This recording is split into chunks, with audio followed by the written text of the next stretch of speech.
Bom, vocês estão prontos para o segredo da vida? Antes de eu contar o segredo, quero que saibam que o céu não vai se abrir, nenhuma luz forte vai entrar aqui.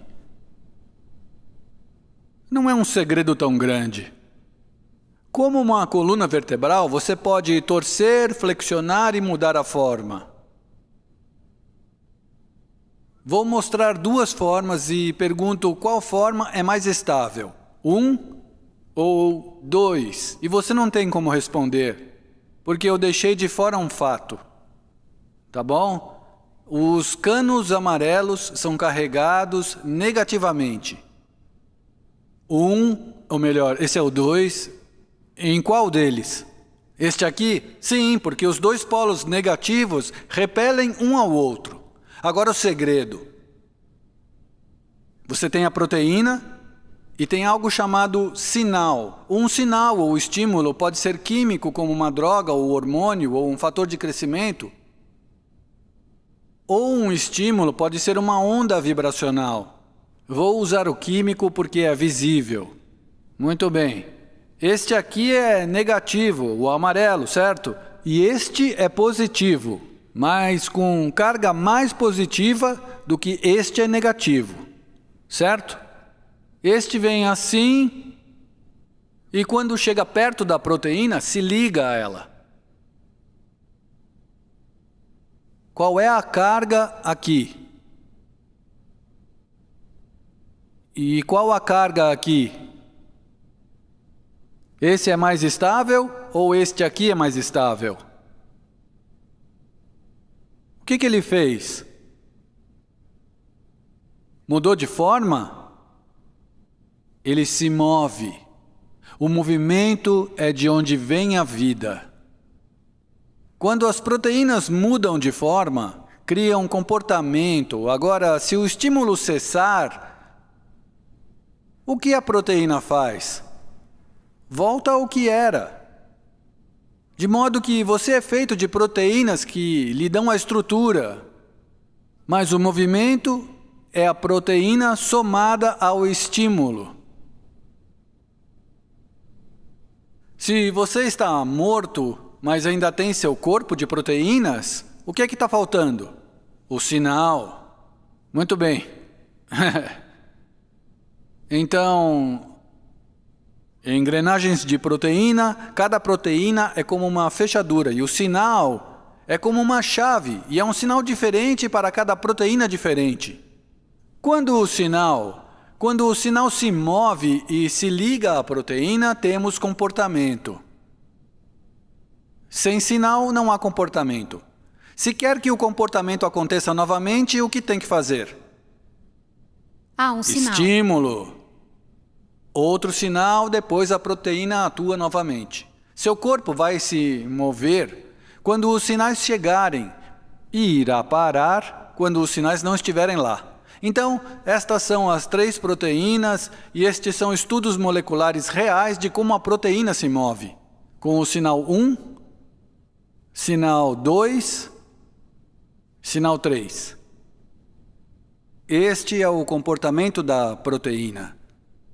Bem, na medicina, os sinais são sempre indicados como físico-químicos, porque a medicina é newtoniana.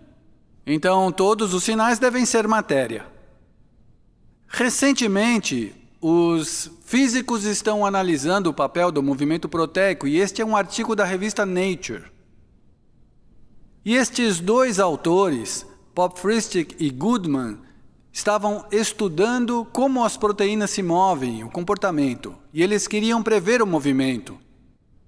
Assim como Newton, quando ele previu o movimento dos planetas, eles usaram a física newtoniana e a equação newtoniana para prever o movimento. Não funcionou. E aqui temos uma análise do artigo.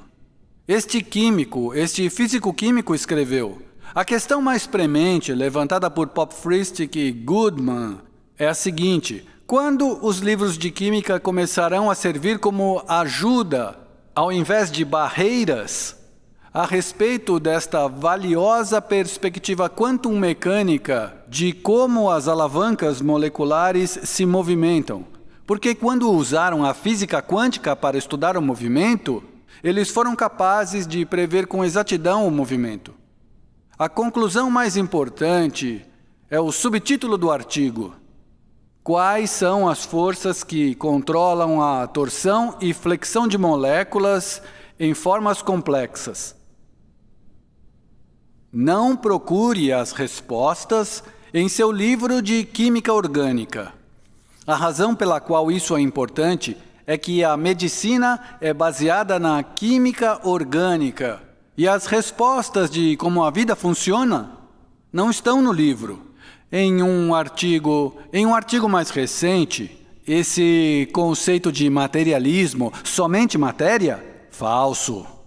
Este é um artigo mais recente de apenas alguns meses que pergunta: como controlam as funções biológicas?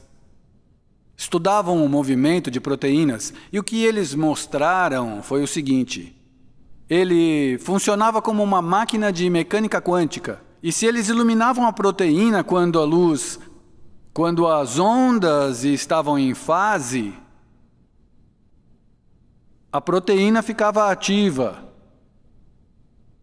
E quando eles projetavam uma luz e as ondas estavam fora de fase, a proteína era desativada. Diz assim: para um objeto de mecânica quântica, é possível organizar a interferência de vários caminhos para criar uma interferência construtiva que seleciona um estado e uma interferência destrutiva que bloqueia os outros. As proteínas respondem a boas e más vibrações. Esta é uma imagem do pulso de luz que eles projetaram sobre a proteína para ativá-la ou desativá-la.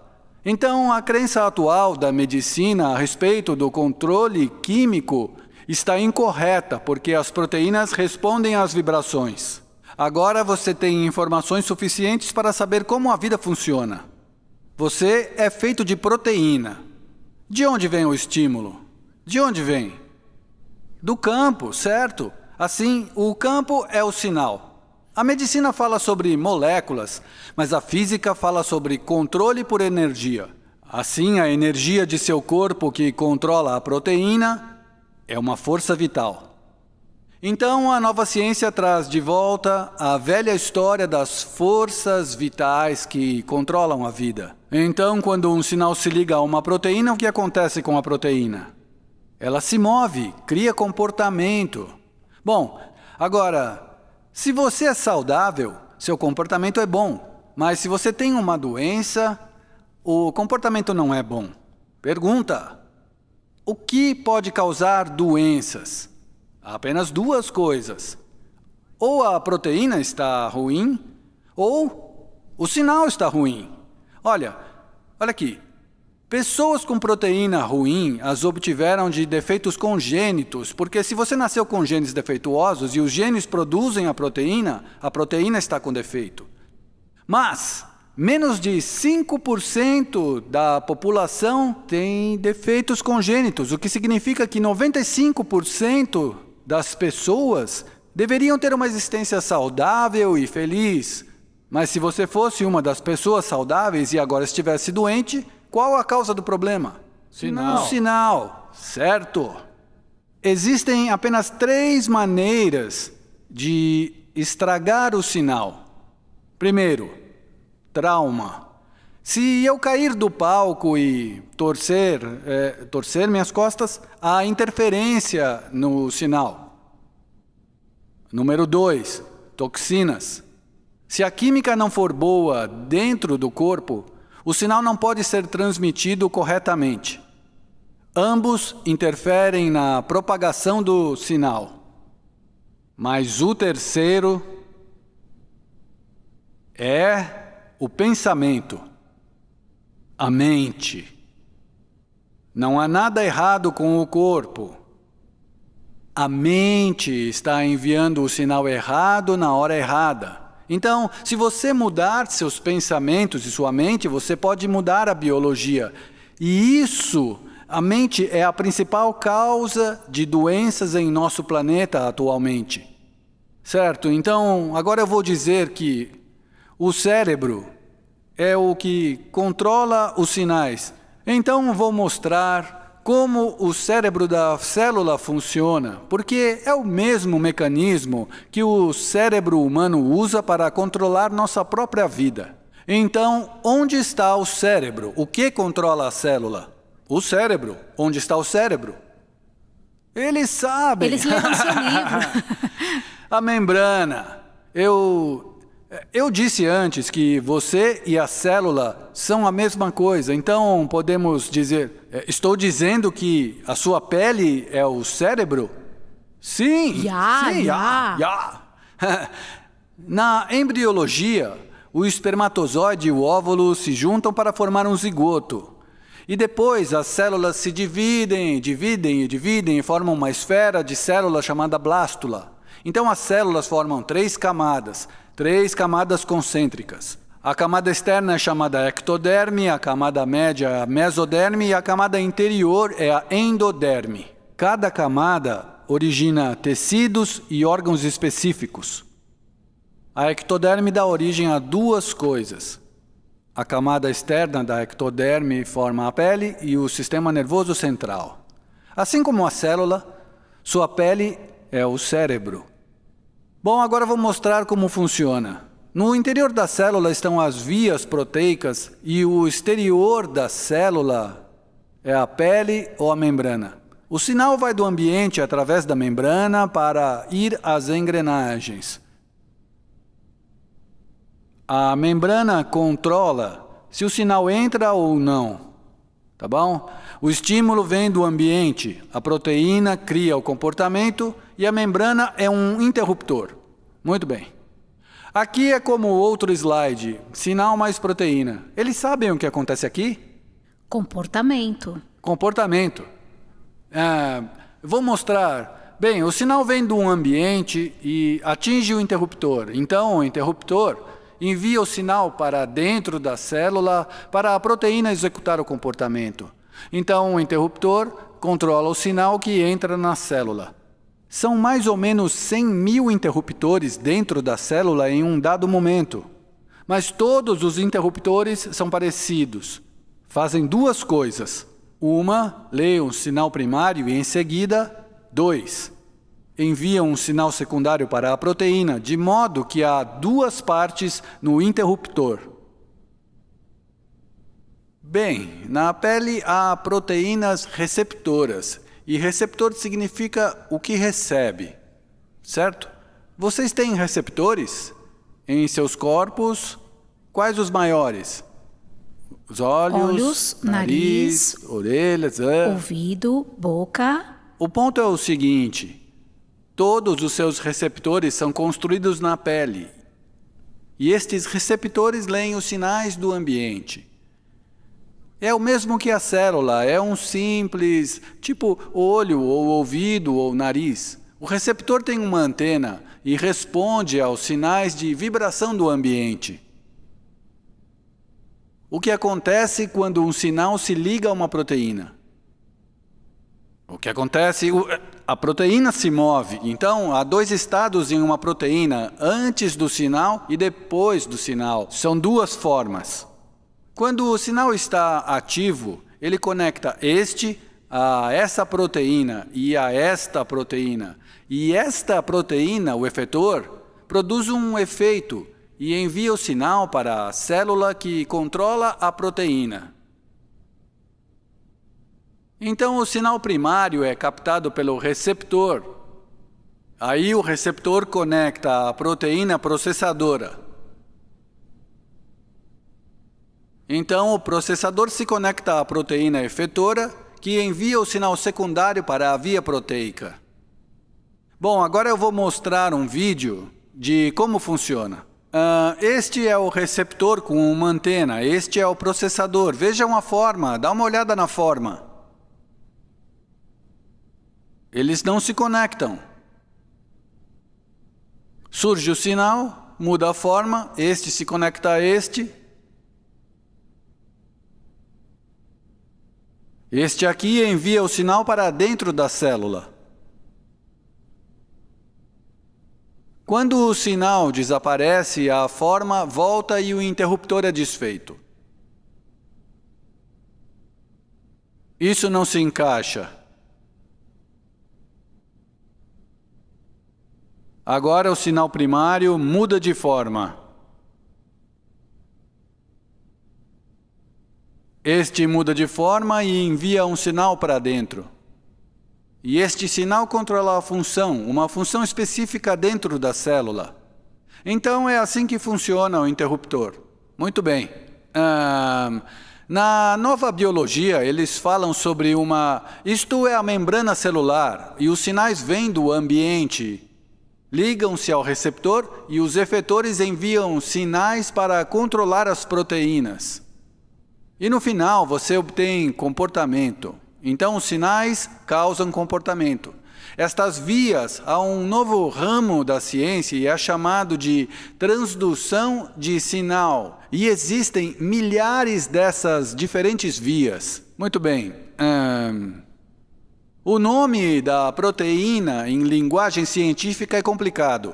É chamado complexo de proteína de membrana integral receptora efetora. Mas eu vou mostrar que existe um nome para este interruptor usado há mais de 1000 anos. E vou dizer a definição e depois mostrarei a palavra. A função do receptor é perceber o meio ambiente, como os olhos, ouvidos, nariz dão a você a consciência do que está acontecendo.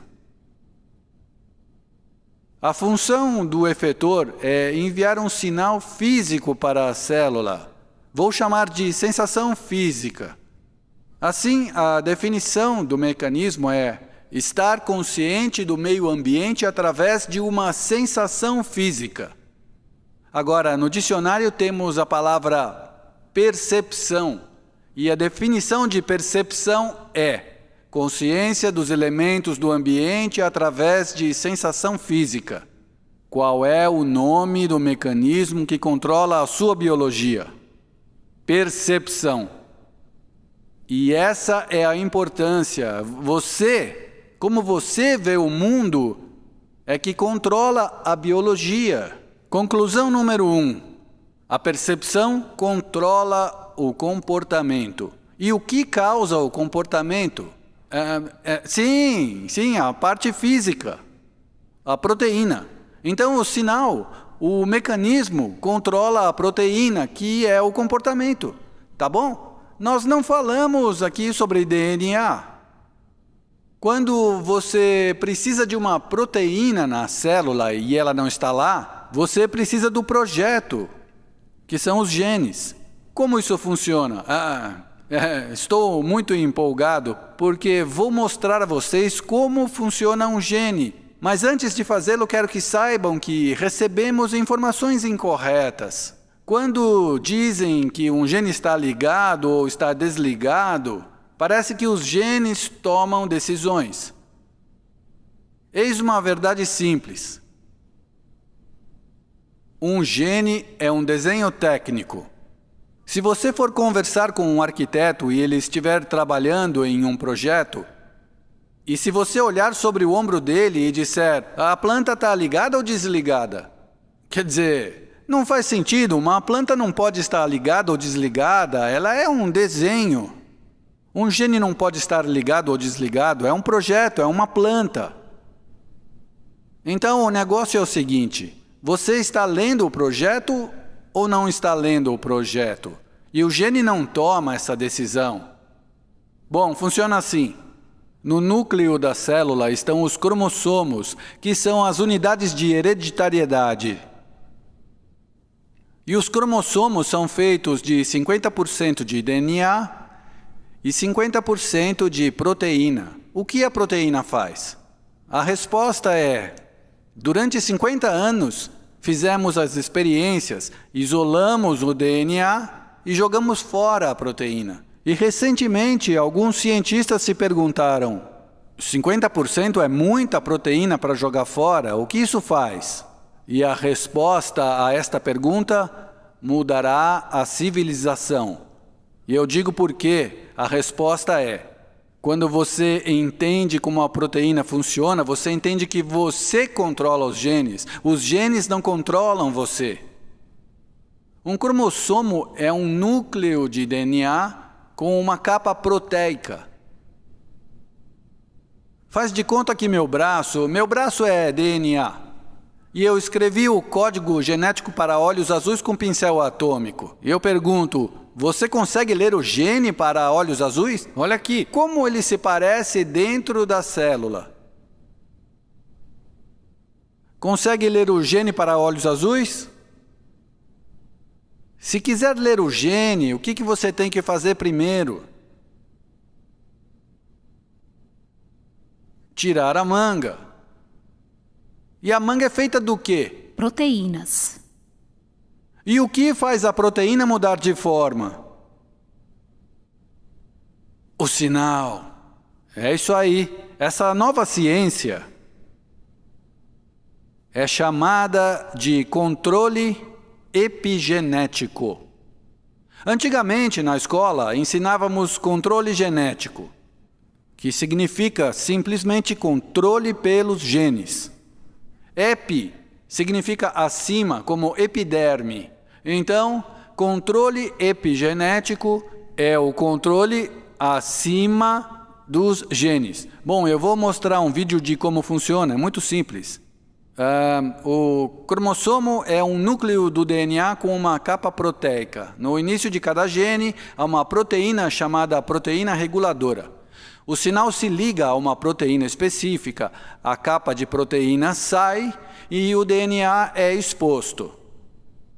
Então, um dispositivo surgirá e fará uma cópia do gene, e este é o diagrama usado para fazer a proteína, o RNA.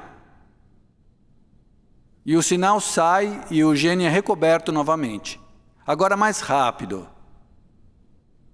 O sinal do ambiente seleciona um gene específico, a proteção sai, uma cópia do DNA é feita, que é o RNA, e vai fazer a proteína. Então a proteção retorna. Agora vamos ver o que o DNA fez. Vem, DNA! Faz alguma coisa! Vem! Faz alguma coisa! Faz alguma coisa! Nada! O gene não controla nada. O gene nunca está ligado ou desligado.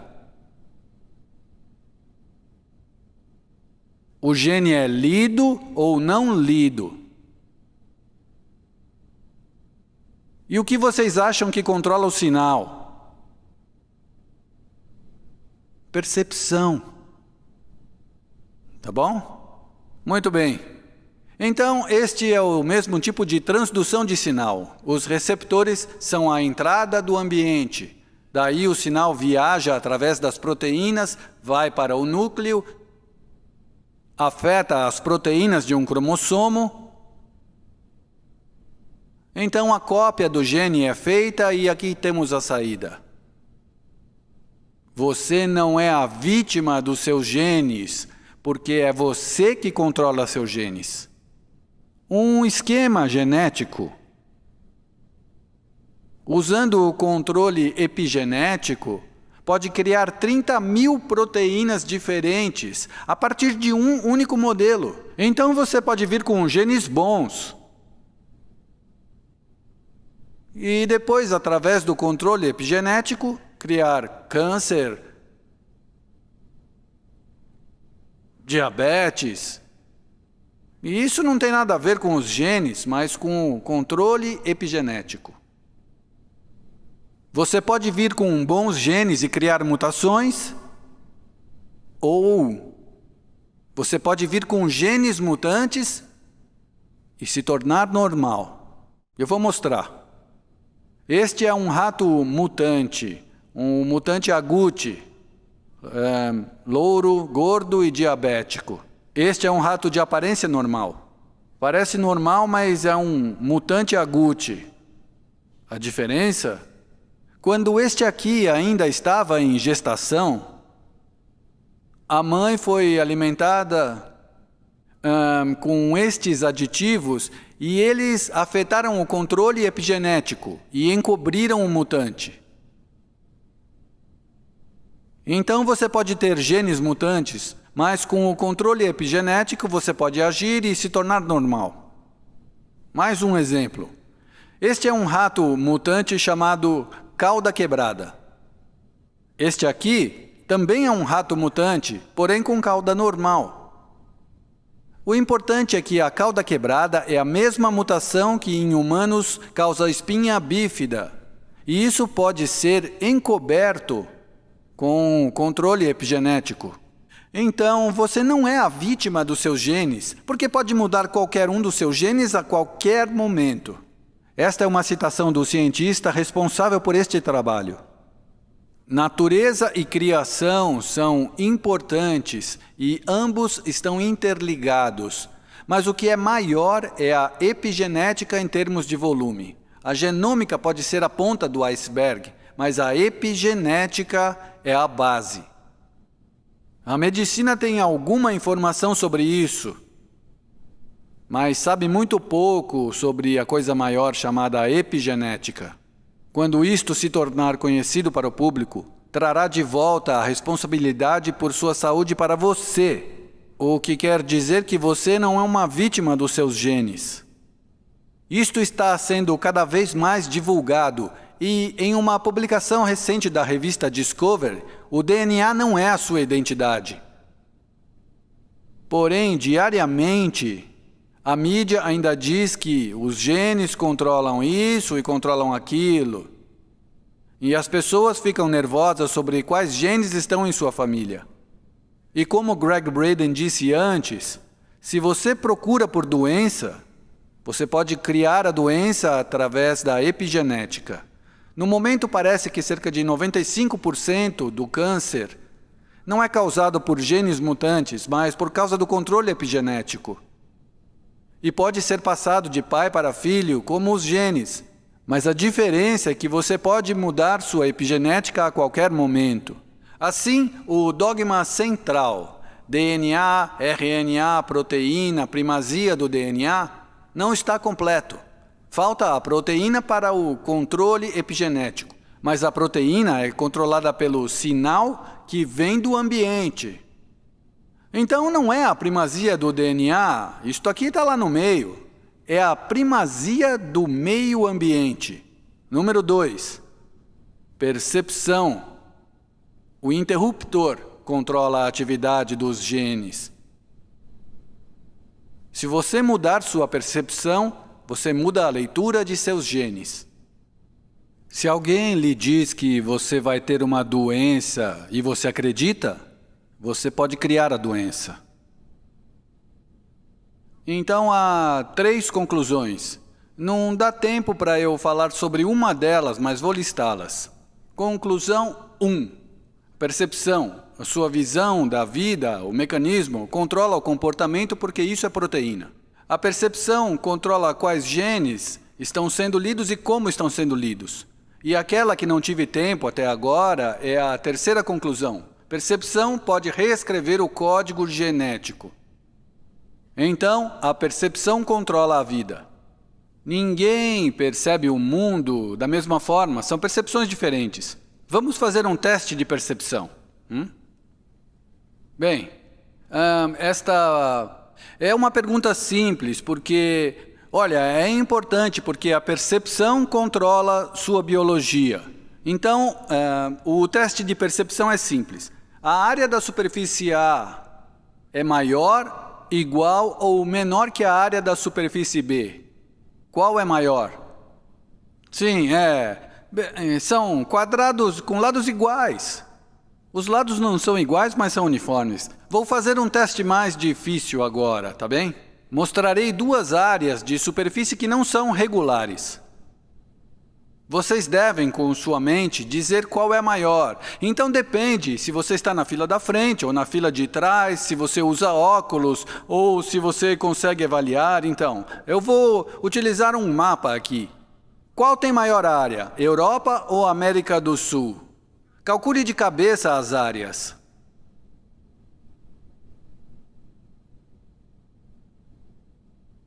E a resposta é a América do Sul. A América do Sul é 2 vezes maior que a Europa. 2 vezes. Dá para perceber, não é?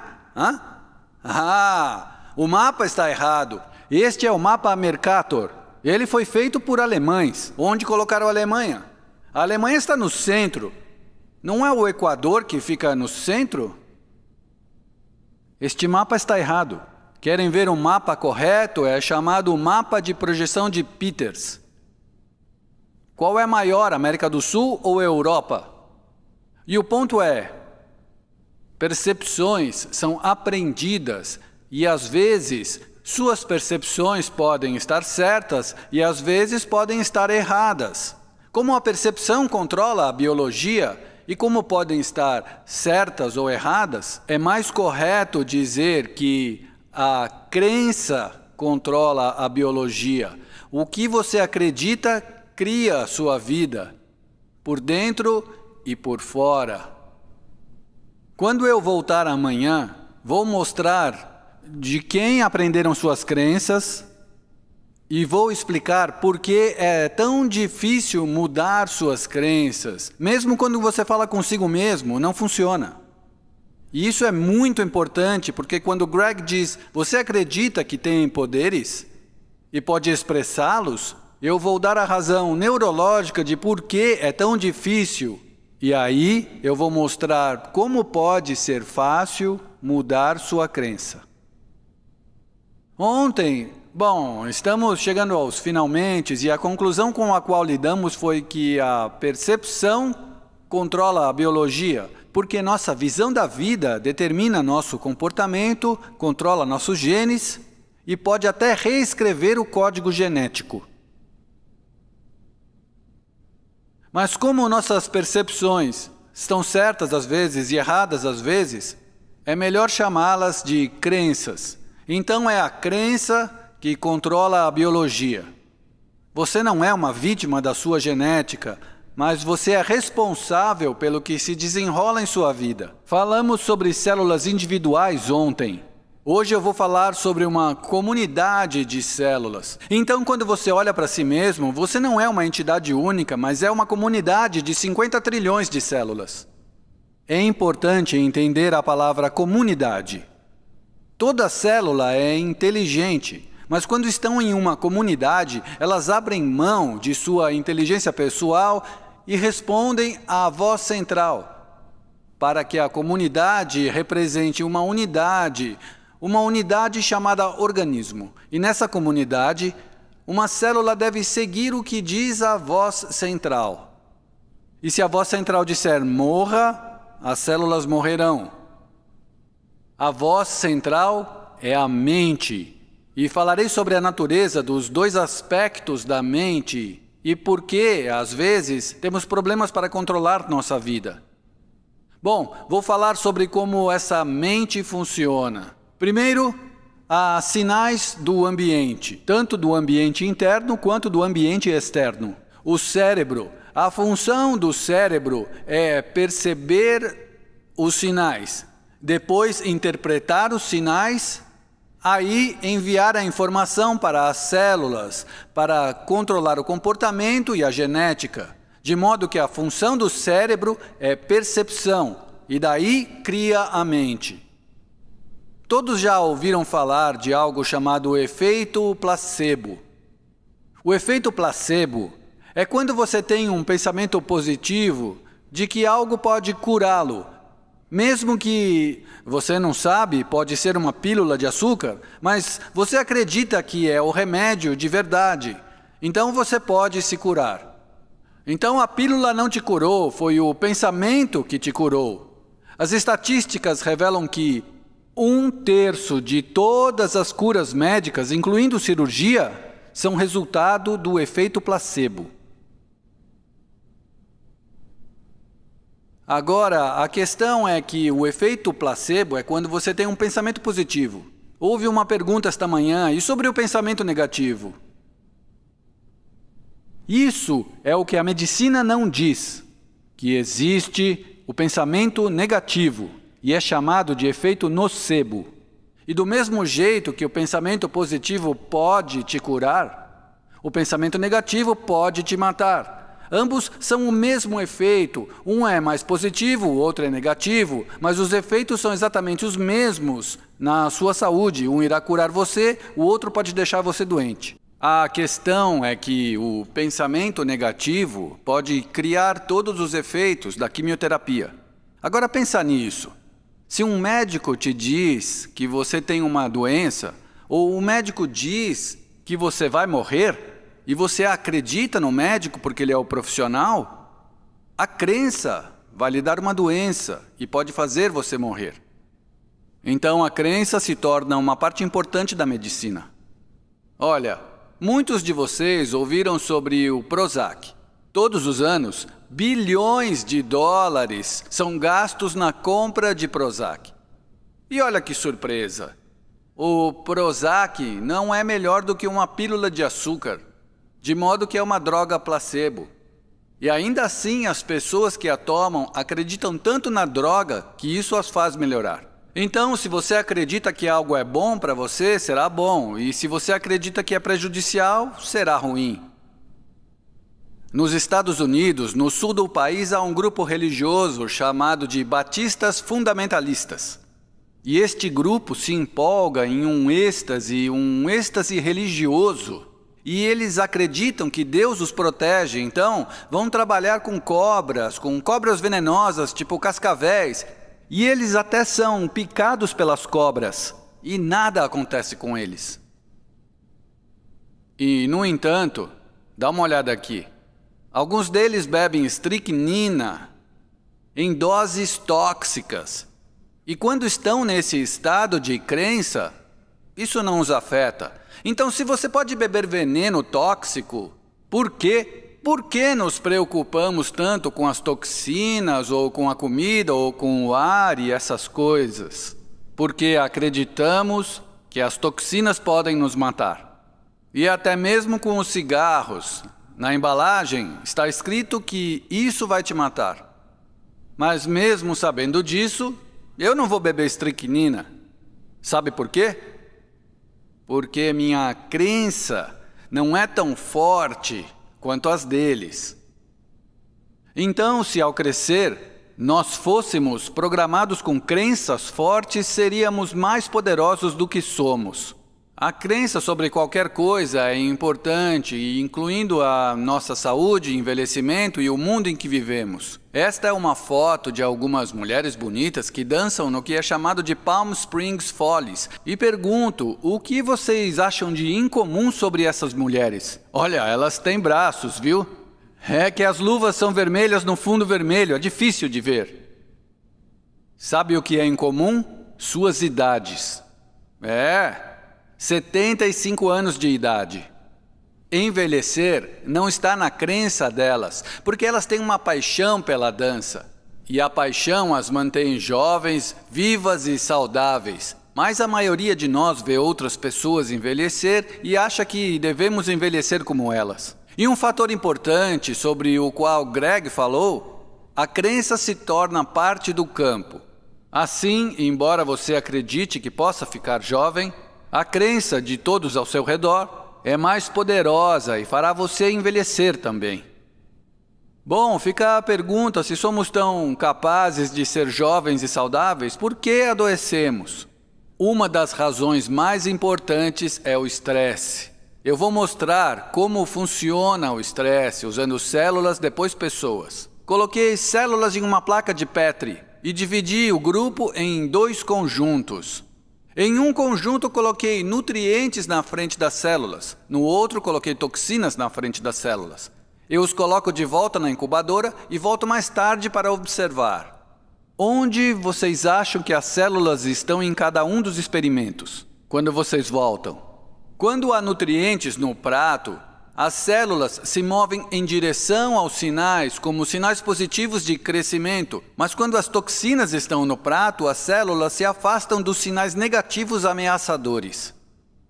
Então, quando a célula vê algo que provê crescimento, elas se movem para o sinal com os braços abertos para absorver. Mas se as células percebem toxinas, o que elas fazem é se afastar do sinal e então se fechar. As células não podem estar abertas e fechadas ao mesmo tempo. As células não podem se mover para frente e para trás ao mesmo tempo. Conclusão: as células podem estar em crescimento ou podem estar em proteção, mas não podem estar em ambos ao mesmo tempo. Pergunta?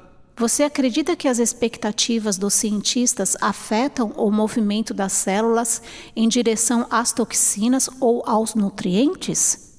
Sim. Mas, se você fizer o experimento sem expectativas, os resultados serão independentes de você como cientista. É uma pergunta muito boa, vou te dizer por quê. Quando pesquisas sobre drogas são realizadas pela indústria farmacêutica, os resultados são 4 ou 5 vezes mais em favor da indústria do que quando a pesquisa é realizada de forma independente. O cientista é, sim, muito importante no processo. As células não podem se mover em ambas as direções ao mesmo tempo, não podem estar em crescimento e proteção. Então, em resumo, as células se movem em direção a sinais positivos quando estão em crescimento, são atraídas por sinais positivos e se afastam dos sinais negativos. Elas se afastam porque estão em proteção. Mas há sinais que não são nem positivos nem negativos. Eu os chamo de música de elevador. Quando você entra no elevador, você não dança, mas não fica doente. E a mesma coisa acontece nos humanos. A mente vai perceber o ambiente e, se vir algo que acredita ser ameaçador, enviará um sinal para as células dizendo que o ambiente não é adequado. E o sistema é chamado de eixo hipotálamo-hipófise adrenal. O hipotálamo é a parte do cérebro que interpreta a percepção. Quando o hipotálamo vê estresse, quer dizer a todo o corpo que algo está acontecendo. Por isso, envia um sinal para a glândula pituitária, que é chamada de glândula mestra. E esta glândula envia sinais para 50 trilhões de células. Se for uma ameaça, enviará sinais para as glândulas suprarrenais. E a reação comum das suprarrenais é luta ou fuga. Então, as suprarrenais liberam hormônios do estresse para o corpo. E a primeira coisa que os hormônios do estresse fazem é, eu vou citar um livro de fisiologia. Os hormônios do estresse fazem com que o sangue vá preferencialmente para os braços e pernas. E por que a preferência por braços e pernas? Certo, para que você possa correr ou lutar, mas tem alguma coisa faltando nessa conversa. Se o sangue está indo preferencialmente para os braços e pernas, onde estava o sangue antes de ir para os braços e pernas? Estava nas vísceras. E qual a função das vísceras? Crescimento, saúde e manutenção. Certo? Então, pela lógica, se o sangue deixa as vísceras, o que acontece com sua capacidade de crescimento e manutenção? Bom, diminui. E o motivo é que quando você está em proteção, desliga o crescimento. Como uma célula individual, todo o corpo está em crescimento ou proteção, mas não em ambos ao mesmo tempo. Algumas pessoas acham que o crescimento é somente de um bebê para um adulto. Mas todo mundo tem que crescer todos os dias. Mesmo se você tiver 100 anos de idade, você cresce todos os dias, porque suas células morrem todos os dias. Bilhões e bilhões de células, como o revestimento do intestino, tem que ser substituído a cada 3 dias. É por isso que a quimioterapia é tão tóxica. A quimioterapia mata células em divisão, sejam células cancerígenas ou normais. Por isso, quem faz quimioterapia tem problemas digestivos e o seu cabelo cai e não cresce de novo e a pele não fica boa. Então, se você vive o dia inteiro estressado, está secretando muitos hormônios no seu corpo para prepará-lo para lutar ou fugir. E é por isso que você fica doente quando está estressado, porque não está substituindo as células numa taxa normal. Muito bem, tem outro efeito importante sobre o estresse. Quando os hormônios vão do hipotálamo para a pituitária e depois para as adrenais, as glândulas liberam os hormônios do estresse. Como eu disse, os hormônios do estresse fazem o sangue ir das vísceras para a periferia, porque o hormônio estimula a compressão dos vasos sanguíneos. E a função dos hormônios do estresse é pegar a energia do corpo e fazer com que tudo corra ou lute.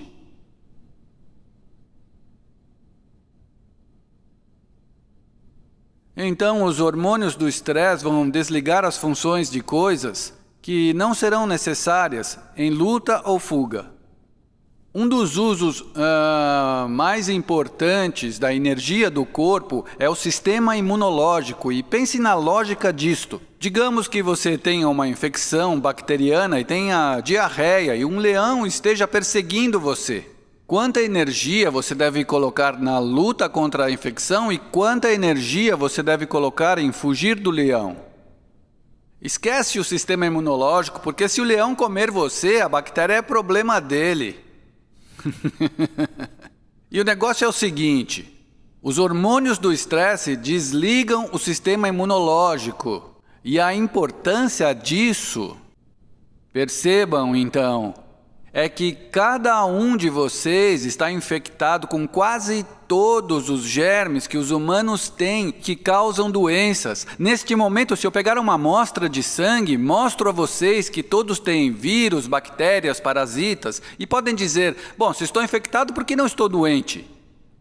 Porque se o sistema imunológico estiver funcionando direito, ele vai suprimir esses parasitas e germes. Mas no momento em que você começa a desligar o sistema imunológico, aí os organismos começam a crescer novamente. Então, a ideia de que você pega uma doença não é bem verdade, você já tem a doença. Os médicos chamam esses germes e parasitas de organismos oportunistas. Aí, se você está sob estresse e desliga seu sistema imunológico, então dá a esses organismos a oportunidade de causar as doenças. E bem, quando temos algumas dessas doenças, nós vamos ao médico e eles nos dão drogas para matar os germes e bactérias. Isso é muito útil se esta doença está indo muito rápido. Isso não era o problema inicialmente. O problema foi o estresse, que desligou o sistema imunológico. E para conseguir a cura, trate a doença, mas também trate o estresse. Muito bem, agora temos dois problemas com o estresse. Ele impede o crescimento e desliga o sistema imunológico. E há um terceiro problema que eu chamo adicionar mais estresse. O terceiro problema é adicionar mais estresse. Quando você está em luta ou fuga, você usa o raciocínio consciente ou o comportamento reflexo? Utiliza comportamento reflexo. Vejam, é muito importante. Os hormônios do estresse, eu disse antes, comprimem os vasos sanguíneos viscerais, fazendo com que o sangue vá para a periferia. Mas quando os hormônios do estresse circulam no corpo, eles também vão para o cérebro e comprimem os vasos sanguíneos na parte frontal do cérebro, onde a consciência está, para suprir de mais sangue a parte posterior, aquela onde está o comportamento reflexo. Isso quer dizer que quando está estressado, você fica menos inteligente. E como exemplo, apresento o povo dos Estados Unidos. E por quê? O governo sabe disso. E desde o 11 de setembro, eles mantêm na mídia, nos jornais, na televisão, mais estresse, mais estresse. O resultado é muito importante. Desde o 11 de setembro, todos os anos, as empresas farmacêuticas vêm obtendo 20% mais lucro a cada ano. Em 5 anos, 100% mais lucro na venda de drogas.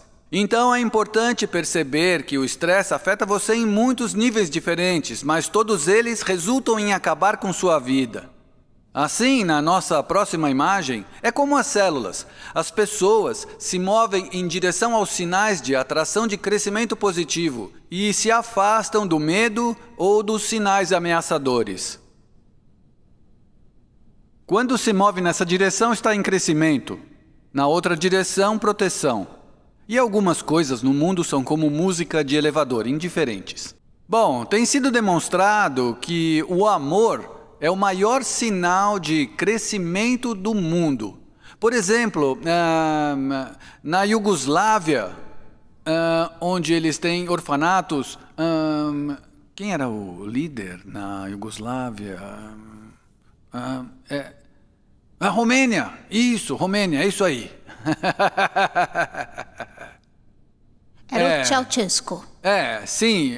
Bem, as pessoas não podiam cuidar dos filhos e os enviavam para orfanatos. Eles conseguiam comida, roupas, a proteção de viver em abrigos, tudo o que precisavam para viver, exceto o amor. E cerca de 40% dessas crianças se tornavam autistas. E o que é o autismo? É a criança que está se desligando do mundo, está em proteção e está se fechando. E todos os parâmetros de saúde e inteligência dessas crianças foram grandemente suprimidas. Elas têm tudo menos amor. A questão é, quando estamos nessa direção em proteção, fechamos o crescimento e é aí que a doença começa. Quando estamos deste lado da escala, proteção leva à doença e crescimento leva ao bem-estar. E eu pergunto, o que causa esta doença? E a resposta é o estresse. Este é o problema que as pessoas não percebem. Se eu apenas remover o estresse da minha vida, onde estou na escala? Estou no 0. Se você quer bem-estar, não é apenas a ausência de estresse. Precisamos da alegria e do amor para crescer. Então, se você está no meio do caminho, você não está em crescimento real e saúde real. O estresse sozinho não é o problema. O que precisamos é de mais amor, mais vida e felicidade. E tudo isso é baseado na percepção de como você responde ao mundo. Agora, a questão mais importante é: de onde vêm nossas percepções? Número 1. Genética. Temos instintos com os quais nascemos. Você não precisa ensinar uma criança a tirar a mão do fogo. Temos instintos muito complicados também. Por exemplo, quando um bebê nasce, todo bebê pode nadar a partir do momento que nasce. Pode nascer debaixo d'água e nadar como um golfinho. E isso traz uma questão que responderei daqui a pouco. Se todos nós nascemos com os instintos e a capacidade de nadar, porque temos que ensinar as crianças a nadar. E isso está relacionado com a segunda fonte de percepção. E essa é a mente subconsciente, onde nossos hábitos aprendidos e experiências aprendidas são registrados. Deixa eu falar sobre a natação agora, vamos lá. Quando um bebê é muito novo, os pais têm medo que o bebê se afogue. Então, toda vez que o bebê se aproxima da água, os pais, o bebê está perto da água. Na pia, no banheiro, no riacho, onde quer que tenha água, o bebê ouve os pais ficarem muito agitados. Então, o bebê aprende que a água é perigosa e ele fica com medo porque seus pais expressam seu medo para que o bebê fique com medo da água. Aí, quando a criança tem 5 anos, os pais compram roupa de banho e querem colocar a criança na água. E a criança se agarra aos pais como um gato desesperado. Por quê? O que está na cabeça da criança? Que você vai afogar o bebê. Então, o comportamento aprendido pode se sobrepor aos instintos. A terceira fonte de percepção é a mente consciente, que é diferente da mente subconsciente. A mente subconsciente aprendeu hábitos. A mente consciente é programação criativa. Falamos sobre genética porque você nasceu com isso, é da natureza, está em sua natureza não colocar a mão no fogo. Bem, o comportamento subconsciente é aprendido. É baseado na experiência, chamamos de educação, criação.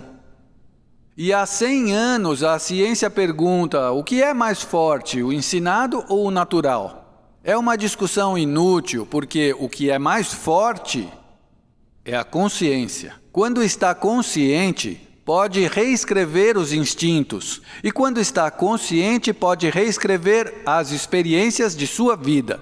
E o que é importante reconhecer no mundo em que estamos vivendo hoje é a consciência. E vou descrever daqui a pouco como a maioria de nossas vidas, 95% ou mais da nossa vida, é controlada pelos hábitos da mente subconsciente. Agora uma pergunta, no desenvolvimento, que ambiente modela o desenvolvimento fetal? E a razão pela qual o ambiente é importante, como mostrei na cultura de tecidos, o destino da célula é controlado pelo ambiente em que a célula vive. Seja apenas uma célula ou bilhões de células em um feto, ainda é a mesma resposta. A questão é, qual ambiente está controlando o desenvolvimento do feto? Hein? Mãe, certo. O ambiente da mãe molda o ambiente fetal. Quando uma mulher está grávida e consulta um obstetra, o médico faz basicamente 3 perguntas. Você está comendo bem? Está tomando vitaminas e minerais? Está fazendo exercícios? Por que tão poucas perguntas? E a resposta é a seguinte: a medicina acredita que o feto é controlado pelos genes, determinismo genético. Portanto, o desenvolvimento do bebê não tem nada a ver com a mãe. Então, o único papel da mãe é alimentar o bebê. Mas, como falamos sobre a nova ciência da epigenética, o ambiente controla os genes. Pense nisso. Isso é um problema porque há muito mais no sangue da mãe do que apenas nutrientes. Emoções, a química das emoções, os hormônios do estresse e todos os outros fatores que controlam o corpo da mãe também entram na placenta e afetam o feto. Se a mãe está feliz, a química da felicidade deixa o bebê feliz. Se a mãe está estressada ou com raiva, o bebê está estressado e com raiva. Não é o cérebro do bebê que está controlando isso, é uma resposta àquela bioquímica do sangue da mãe. E agora sabemos que o cérebro do bebê está aprendendo ao longo da gravidez. O cérebro começa a aprender para que os padrões emocionais e o comportamento da mãe sejam aprendidos pelo bebê antes de nascer. Mas isso não deixa o pai fora da cena. Porque se o pai irrita a mãe ou deixa a mãe chateada, isso é traduzido para o bebê. E você pode perguntar por que a natureza permite que a mãe influencie tanto o bebê. A resposta é a seguinte: quando o bebê nasce, ele viverá no ambiente em que a mãe dele vive. Então, a mãe é o programa natural inicial. Prepara o bebê para o mundo que estará presente quando ele nascer. E a influência da mãe e a química de seu sangue influenciam a genética da criança. Por exemplo, as experiências das mães durante a Segunda Guerra Mundial. Isto aconteceu na Holanda, houve um estudo científico. Quando não havia comida suficiente e as pessoas estavam passando fome, a influência da fome na mãe foi passada e afetou a genética da criança. E quando esta criança cresceu e teve seu próprio bebê, ela passou a influência da fome para a próxima geração. Na ciência, isso é chamado de efeito da avó, que a avó está influenciando 2 gerações. Como mencionei, a medicina diz que todo o desenvolvimento é controlado apenas pelos genes do bebê e que o cérebro e o sistema nervoso do feto não funcionam até o nascimento. Foi provado agora que isso está totalmente errado. Como eu mencionei, o bebê está aprendendo ao longo da gravidez, está aprendendo. Então, se o pai falar com o bebê através da parede abdominal, o bebê aprenderá a voz do pai. E quando o bebê nascer e o pai disser qualquer palavra, o bebê saberá quem é o pai. E funciona com música também. Se tocarem música para o bebê, ele aprende a música antes de nascer. Agora vou mostrar a vocês uma experiência, um ultrassom. Um ultrassom de um feto e há uma discussão entre o pai e a mãe. Está em italiano, mas não faz diferença porque uma briga é uma briga em qualquer língua. Mas o que eu quero que observem é a resposta do feto.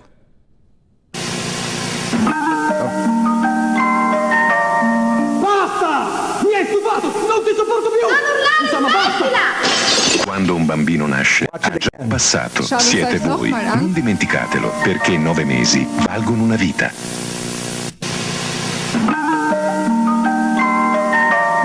Basta! Mi hai stufato! Non ti sopporto più! Non urlare, Insomma, basta! Quando un bambino nasce, ha già un passato. Siete voi. Non dimenticatelo. O bebê tem as mesmas experiências que a mãe. E se houver padrões, é aí que o bebê aprende. Por isso, somos afetados antes de nascermos. A personalidade que temos estava sendo estabelecida antes de nascermos. E então há um novo livro chamado Por que o Amor Importa, por Susan Gerhardt. Ela descreve como o cérebro se desenvolve e como nossa personalidade já se forma por volta dos 2 anos de idade. E é a personalidade que vamos expressar para o resto da vida até que mudemos isso. E eu tenho falado sobre como os pais influenciam a genética da criança e digo que os pais são engenheiros genéticos, porque moldam a genética de seus filhos. E venho falando sobre isso por 20 anos, e agora finalmente a ciência, e isso é da Scientific American, e a conclusão é que as descobertas sugerem que o estilo parental de uma mãe pode afetar a atividade dos genes de uma criança. Por isso há muita responsabilidade em ser pais, coisa que não sabíamos, porque sempre dissemos que os genes controlam a biologia, mas é o ambiente que controla a biologia. Uma pergunta. Nos noticiários ao redor do mundo, vemos o aumento do autismo e dos problemas de aprendizado entre as crianças. E agora perceba a conexão. A pergunta é: essa tendência pode ser revertida ou reduzida? Tudo bem, vou responder em 2 partes. Primeira, existe um aumento epidêmico no autismo, sim, mas nem tudo é devido ao ambiente negativo, por isso não é tudo culpa dos pais. É uma influência do campo. É uma influência de coisas e medicamentos que tomamos. E pode haver uma influência do mundo, da vida, do mundo espiritual. A pergunta é se há alguma coisa que possa ser feita, e a resposta é sim. Uma das coisas mais importantes é identificar cedo. E você pode perguntar como descobrir cedo. E isso traz um tópico importante, deixa eu aprofundar. O bebê nasce com um instinto de reconhecer o rosto dos pais logo nos primeiros dias após o nascimento. E você percebe que quando uma mãe ou um pai estão segurando o bebê vai olhar para o rosto. E em 2 ou 3 semanas depois que o bebê nasce, o bebê pode distinguir com base no olhar dos pais se os pais estão felizes ou se estão com medo ou com raiva. E há uma razão muito importante para o bebê fazer isso, porque agora que o bebê nasceu, tudo no mundo é novo para o bebê. E o instinto do bebê, quando se depara com algo novo, é virar e olhar para o rosto dos pais. E se os pais têm cara de não, o bebê aprende instantaneamente que aquilo era algo perigoso e que ele não deveria chegar perto e não precisa aprender mais nada. Ele só precisa olhar para o rosto. E se o bebê olha para o rosto dos pais e vê que o pai ou a mãe estão felizes quando o bebê está olhando para algo novo, o bebê imediatamente sabe que a percepção é que seja lá o que for, não é ruim. Mas você também sabe que não é só com bebês que isso acontece, porque quando uma criança está num playground e cai de um balanço ou de algum brinquedo, o bebê, ou melhor, a criança vai procurar pelos pais. E se os pais estão em choque, a criança vai chorar. E se a criança olha para os pais e os pais têm cara de tudo bem, a criança vai se levantar e tudo ficará bem. O fato importante é o seguinte: a criança aprende sobre o mundo primeiro estudando o rosto e os olhos dos pais. E o que é diferente em uma criança autista? Ela não olha no rosto, nos olhos dos pais. Ela vai olhar para a boca, mas os sinais não fazem sentido. E tem esse livro chamado Attachment Bonding, de uma autora chamada Katie Grandieu. E ela descreve como como um bebê, um bebê órfão, era autista e não olhava para o rosto do cuidador. Então a cuidadora alimentava o bebê com uma mamadeira, mas se o bebê não olhasse para seus olhos, ela tirava a mamadeira. E logo o bebê aprendeu a se alimentar olhando nos olhos do cuidador. E o bebê não era mais... cresceu sem ser autista. E este é o problema em ser pais, porque a maioria dos pais não sabe que esta importante comunicação está acontecendo. Então eles não estão prestando atenção quando a criança está procurando por informações nos seus rostos. E isso interfere no instinto de aprender. Então, se os pais não estão prestando atenção, com frequência a criança começa a procurar por alguma informação e aí perde o foco e a atenção. E isso contribui para o distúrbio de déficit de atenção. Pergunta curta, por favor. Você disse que a influência no campo pode ser talvez do mundo espiritual. Então, neste contexto, o que é mundo espiritual para você?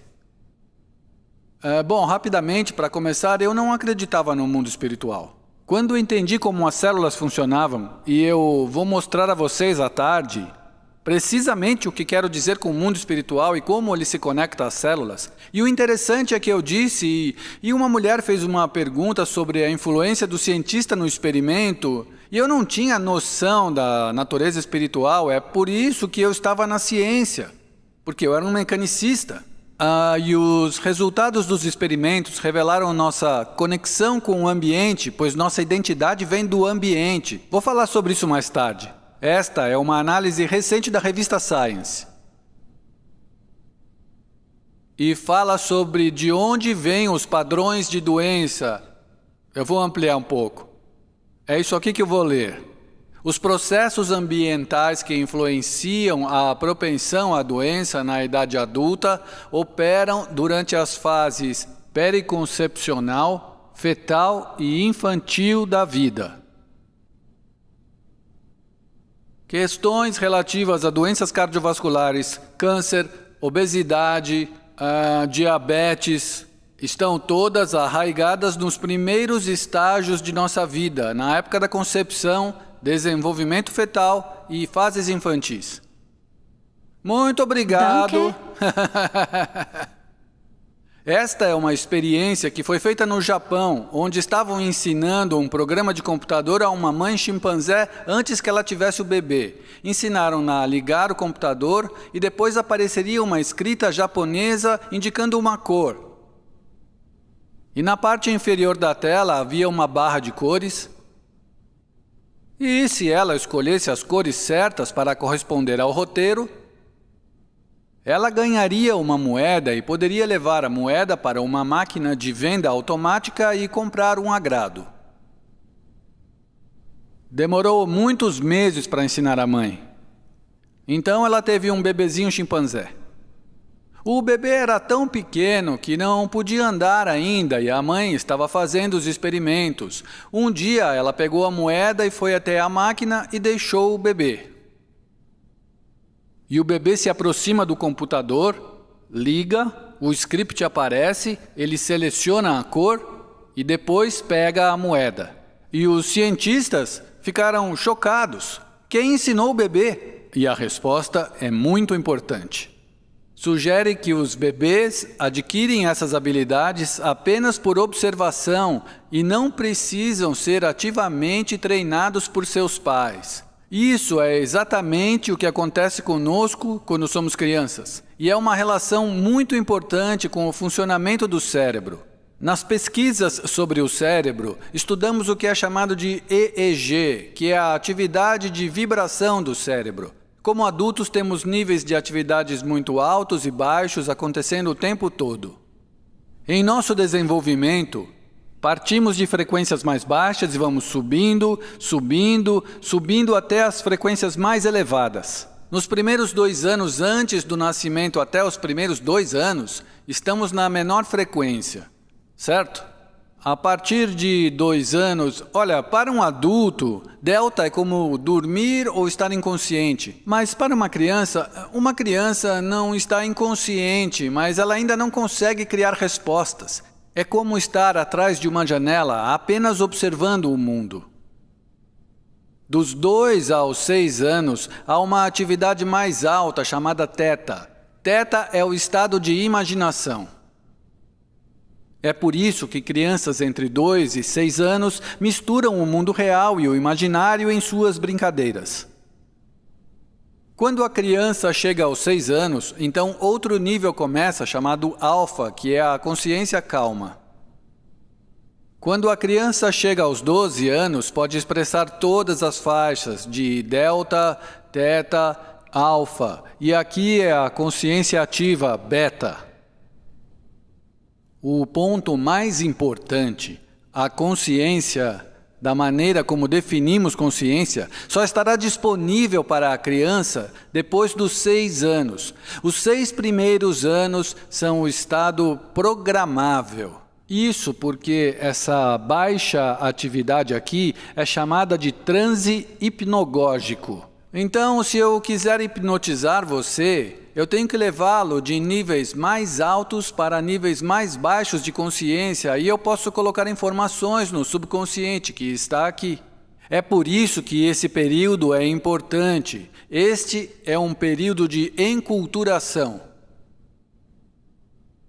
A criança tem que aprender milhares e milhares de fatos sobre como se encaixar na família e na sociedade. Assim, a natureza não dá à criança consciência para criar coisas novas, apenas provê a atividade cerebral para baixar informação.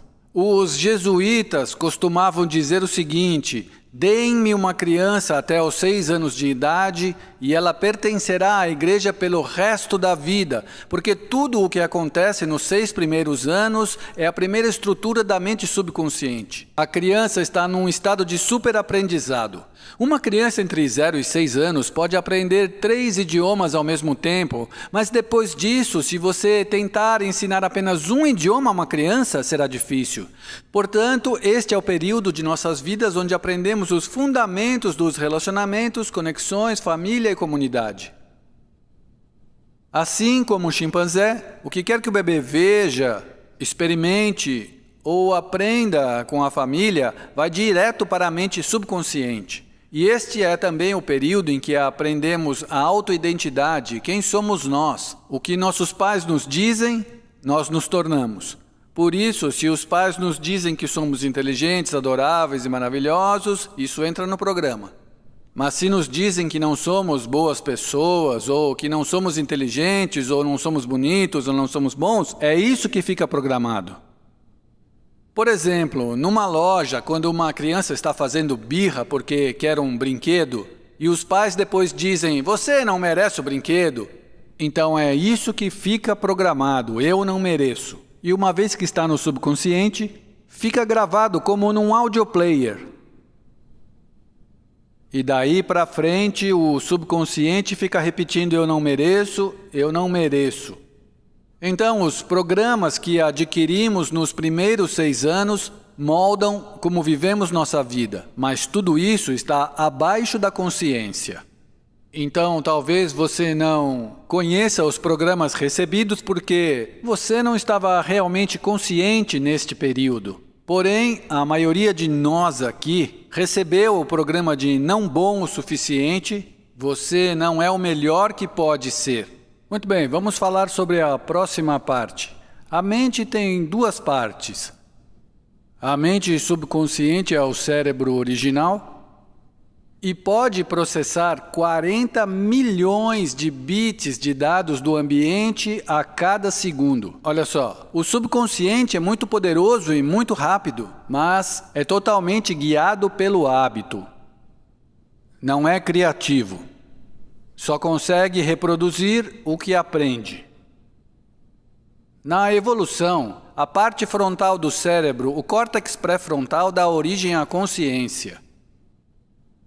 Em teoria, a consciência está numa pequena parte do cérebro. O eu, ou consciência, é uma opção adicional e a maioria das pessoas não exercita essa opção. Mas repare aqui, ele pode processar apenas cerca de 40 bits de dados por segundo. a mente subconsciente é 1 milhão de vezes mais poderosa. Enquanto a mente subconsciente é rápida, a mente consciente é lenta no processamento. Por isso, quando você está numa emergência ou em estresse, você opera a partir deste aqui, porque ele pode operar rápido e lidar com muitos dados. Mas a diferença é que o subconsciente opera pelo hábito, e a mente consciente é criativa e pode gerar livre arbítrio. Só para ter uma ideia da diferença entre 40 milhões de bits e 40 bits, olha a próxima foto. Imagina, esta imagem tem 40 milhões de pixels, o que é quase como um nervo individual indo para o subconsciente. Quanto da imagem você acha que a mente consciente percebe quando você abre os olhos? Esse tantinho. Esse tantinho aqui, 40 pixels. Bem, enquanto a mente consciente só está consciente disto, a mente subconsciente está lidando com todas as outras informações. A mente consciente pode controlar qualquer parte ou função do seu corpo. Costumava-se dizer que havia partes do corpo que eram de controle involuntário. Mas agora sabemos que isso não é verdade. Por exemplo, os yogis podem regular o batimento cardíaco, a pressão sanguínea ou a temperatura corporal com a mente consciente. Assim, enquanto a mente consciente só pode lidar com algumas coisas, a mente subconsciente pode fazer muitas milhares de tarefas ao mesmo tempo. Recentemente, neurocientistas estão falando sobre como o seu inconsciente realmente molda sua vida, suas decisões. De acordo com neurocientistas cognitivos, estamos conscientes de apenas cerca de 5% da nossa atividade cognitiva. Isto significa que todos os dias, 5% é muito. Eles dizem que a maioria das pessoas usa a mente consciente apenas 1% do seu dia. Então, todos os dias você cria apenas, a partir da sua mente criadora, sua mente consciente, apenas cerca de 1% do que acontece em sua vida. Portanto, de 95% a 99% de sua vida vem de sua programação e de sua mente subconsciente. Isso quer dizer que talvez você tenha sido a criança na loja e seus pais disseram você não merece. Em 95% do seu dia, você vai sabotar sua vida para ter certeza de que você não merece. E a razão disso é que o trabalho do subconsciente é criar realidade a partir do programa. Então, se sua programação é negativa, 95% do dia você irá criar essa experiência negativa em sua vida. Eis o problema. A mente consciente e a mente subconsciente trabalham juntas. Assim, naquilo em que a mente consciente esteja focada, ela controla. Mas no que não está focando, a mente subconsciente controla. Assim, na maior parte do nosso dia, estamos pensando sobre o futuro ou sobre o passado, e isso com a mente consciente. Então, se a mente consciente não está prestando atenção no agora, então tudo o que você está fazendo durante o dia está sendo executado pelo programa que recebeu. Mas o problema é que uma vez que a mente consciente não está prestando atenção, você não está percebendo o programa sendo executado pela mente subconsciente. Deixa eu dar um exemplo. Na primeira vez que você entrou num carro com sua nova carteira de motorista, não sabia dirigir bem. Então, estava muito consciente de tudo, observando tudo enquanto tentava dirigir. Mas agora que você dirige há 10 ou 15 anos, pode ser como eu. Eu posso ter um passageiro no carro e minha mente consciente vai estar conversando e eu vou continuar dirigindo por 10 minutos, aí olho pela janela e percebo que não prestei atenção nos últimos 10 minutos. Alguém mais faz isso ou só eu? A lição. Se eu dissesse, descreva seu comportamento ao dirigir nesse período de 10 minutos, você diria, eu não sei, eu não vi. Isso se aplica a todas as nossas atividades diárias. Deixa eu dar outro exemplo. Se você conhece os pais de um amigo seu, e o comportamento do seu amigo ou amiga é igualzinho ao dos pais, aí você diz, Mary, você é igualzinha à sua mãe. E o que a Mary vai dizer? Você está maluco? Por que a Mary não vê que é igual à mãe? Porque quando ela se comporta desse jeito, ela não está prestando atenção. Então ela não percebe que o comportamento dela foi programado pela mãe dela. Na maior parte do dia, você não está vivendo a programação que você pessoalmente quer. Você está executando programas que adquiriu de outras pessoas, mas não percebe os programas. Então, quando as coisas não funcionam, aí você diz, o universo não te acolhe. E, no entanto, a verdade é que era o seu próprio comportamento invisível que te sabotava. Aí, algumas pessoas vão dizer que talvez eu precise de pensamento positivo. Qual a mente que faz o pensamento positivo, consciente ou subconsciente? É a mente consciente, que trabalha 5% do dia com um processador de 40 bits. E enquanto faz o pensamento positivo, presta atenção no que está acontecendo em volta, quem está no comando? Os programas gravados na sua mente subconsciente. E isso significa 95% do dia com um processador de 40 milhões de bits. Pensamento positivo funciona? Faz as contas. A questão é... Bom, é muito difícil pegar um processador pequeno e superar o grande processador. E você tem que usar o que é chamado de força de vontade, com ênfase na palavra força, para superá-lo. Eis aqui o segundo problema que nós temos. A mente subconsciente é como um grande gravador e player. Ele registra uma experiência e, em seguida, quando você aperta o botão, ele reproduz a experiência. Não sei se vocês usam essa expressão aqui, mas às vezes dizemos que alguém aperta meus botões. Reproduz a fita e o comportamento acontece. Aí queremos que a mente consciente converse com a mente subconsciente para mudar o programa. Pensa dessa forma, você tem um toca-fitas antigo e eu te dou um cassete gravado. Aí você coloca a fita e aperta o play. A fita começa a tocar e você diz, não gostei. Aí você vai até o toca-fita e diz, muda o programa, muda o programa. De quanta gritaria eu preciso para conseguir mudar o programa? Primeiro a gente pede, depois a gente grita, depois a gente fica bravo e pede a Deus que troque o programa. O negócio é que a fita não vai mudar se a gente fizer isso. Mas há maneiras de mudar o programa se você souber como apertar o botão de gravação. Eu vou falar sobre 3 maneiras diferentes de controlar sua vida. A primeira é o Mindful Budista. Isto significa que se você estiver consciente e prestar atenção, então você não vai rodar o programa. Aposto que todos nesta sala tiveram esta experiência em sua vida e foi um dos períodos mais especiais de toda a sua vida. Foi o dia em que conheceu aquela pessoa especial ou a pessoa por quem se apaixonou. Se você pensar no período em que realmente teve seu primeiro grande amor, eu aposto que você era mais feliz e mais saudável do que jamais foi, mesmo no dia anterior. E eu chamo isso de período de lua de mel. Por que sua vida e sua lua de mel eram tão bonitas? Um exemplo. Um dia antes de conhecer essa pessoa, quanto tempo demorou para se vestir? 5 minutos, colocou a roupa e saiu. Quanto tempo demorou para jantar? Alguns minutos e faz assim para limpar a boca. Mas agora encontrou o seu amor, sua pessoa especial. Vão se encontrar. Quanto tempo leva para se vestir? 1 hora ou mais. Aí vocês vão jantar e eu aposto que você lembra de todas as regras de etiqueta. Você usa o garfo certo, a colher certa e usa o guardanapo. E você nem fala com a boca cheia. O que foi diferente nesse dia comparado ao dia anterior? Você se observou. Você não deixou o programa automático rodar. Você estava conscientemente controlando tudo porque queria mostrar à sua pessoa especial quem você realmente é. Então fez um esforço para se observar. Ambas as pessoas estão sendo os melhores que podem ser.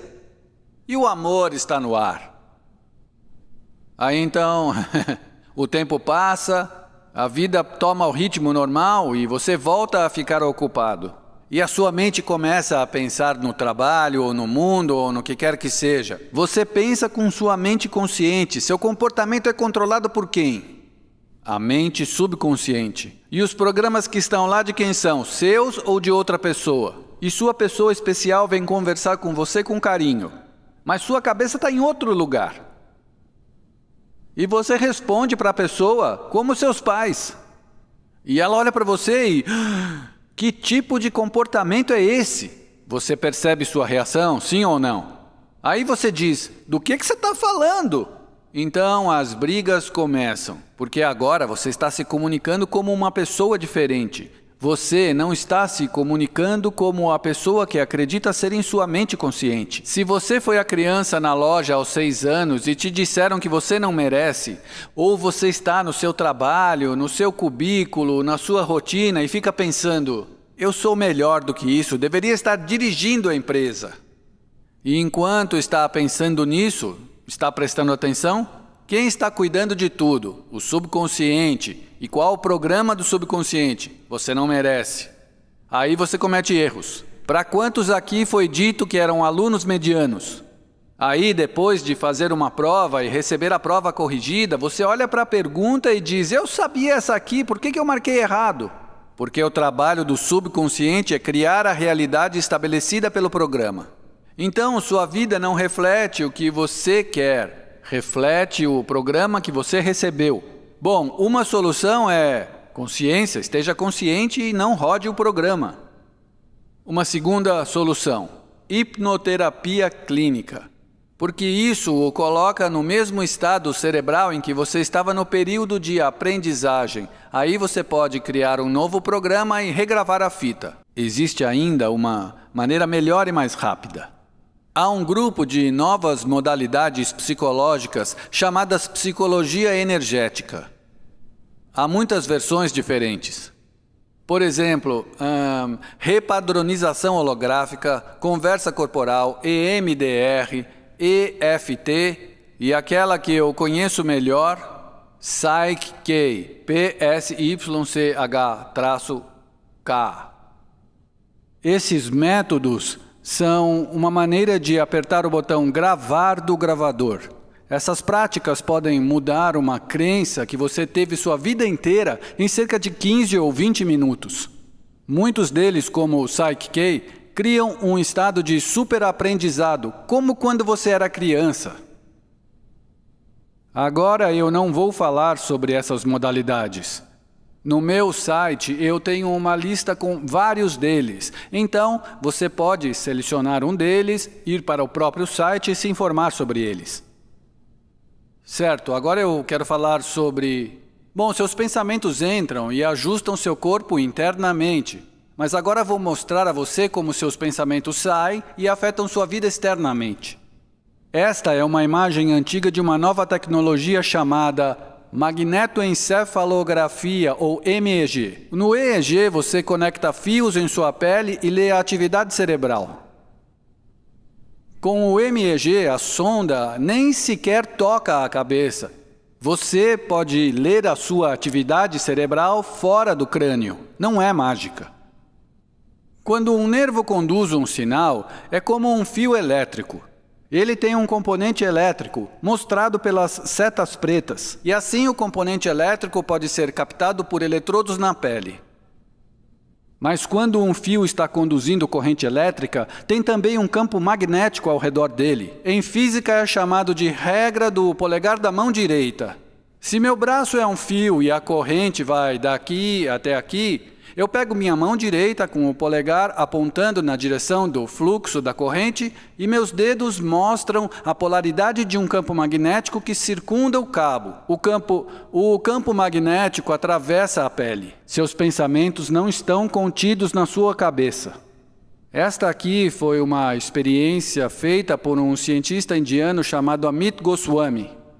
Ele colocou 2 pessoas meditando juntas no mesmo lugar. Então, separou as duas por uma distância de 15 metros.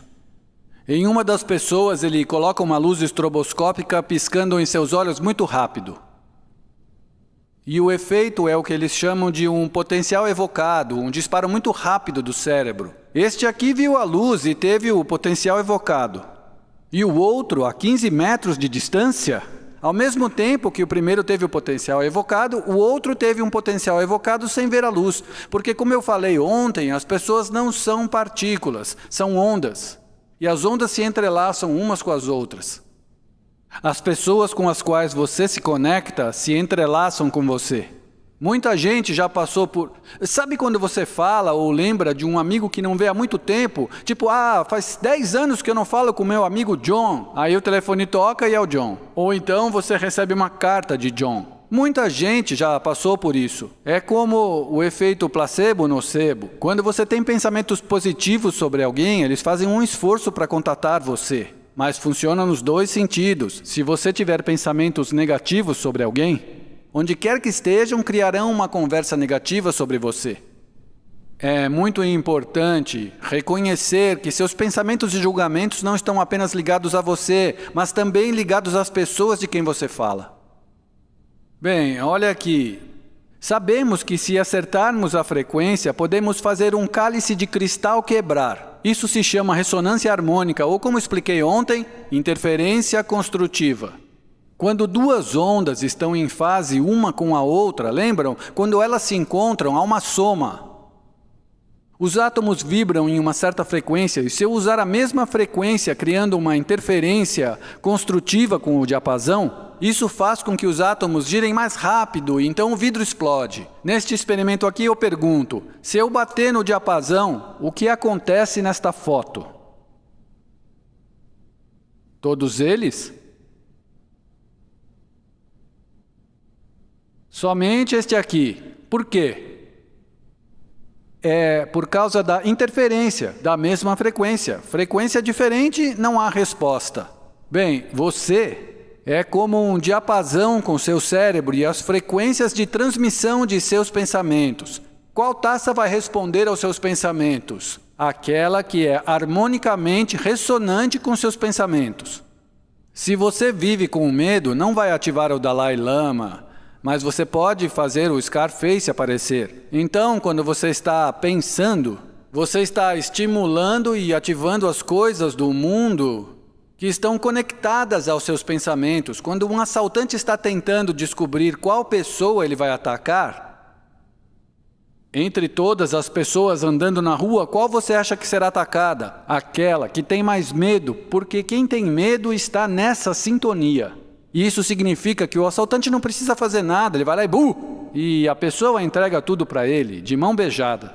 E isso funciona para indivíduos, mas é muito poderoso quando um grupo de pessoas tem os mesmos pensamentos. Não dá para começar uma guerra a menos que um número de pessoas suficientes queira brigar. Vou mostrar uma foto aqui de uma ação em massa e se refere à cidade de Nova York, um ano depois do 11 de setembro. Então, este é o dia 11 de setembro de 2002, o aniversário de um ano do 11 de setembro.